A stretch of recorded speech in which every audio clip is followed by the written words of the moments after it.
অন্যায় দিয়ে আসলে অন্যায় নির্মূল করা যায় না। অন্যায় দিয়ে অন্যায় নির্মূল হয় না। অন্যায় নির্মূল করতে গেলে ন্যায় প্রতিষ্ঠা করতে হয়, ন্যায়ের স্থাপনায় অন্যায় নির্মূল হয়। আপনি একটা অন্যায়কে নির্মূল করতে গিয়ে আরেকটা অন্যায়কে মানে ঠাঁই দিচ্ছেন, তাইলে তো হলো না। তাইলে তো অন্যায় থেকে গেল। এটা দিয়ে হয়তো মানে আবুল কাশেম নির্যাতিত হইতো, ওইটা দিয়ে আপনার আব্দুল মতিন নির্যাতিত হবে।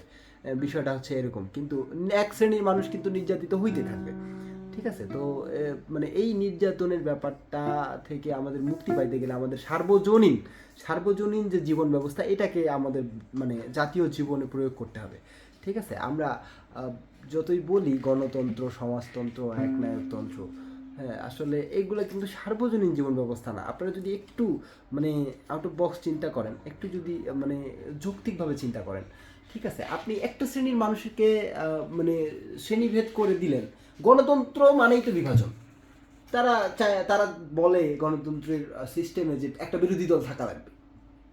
মানে কি, একটা বিরোধী দল থাকা লাগবে, মানে এক দল থাকা লাগবে আমার বিরোধিতা করার জন্য, মানে আমার সাথে ফাইট করার জন্য, আমার ব্যাপারে মানে মিথ্যাচার করার জন্য, আমার আমার আমার ব্যাপারে কি বলে তারা ষড়যন্ত্র করার জন্য একটা দল থাকা লাগবে। তো এটা কেমন সিস্টেম হলো ভাই?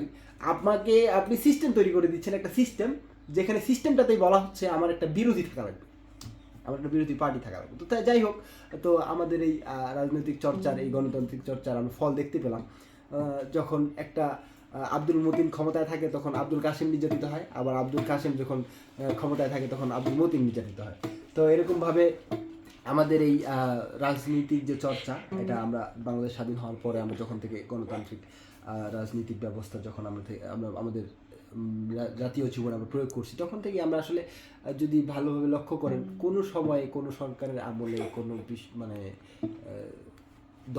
রাজনৈতিক দলের শাসন আমলেই বলেন, আসলে তেমন কোনোভাবে শান্তি শৃঙ্খলা নিরাপত্তা কি আসলে নিশ্চিত হয়েছে? আপনারা কি বলেন?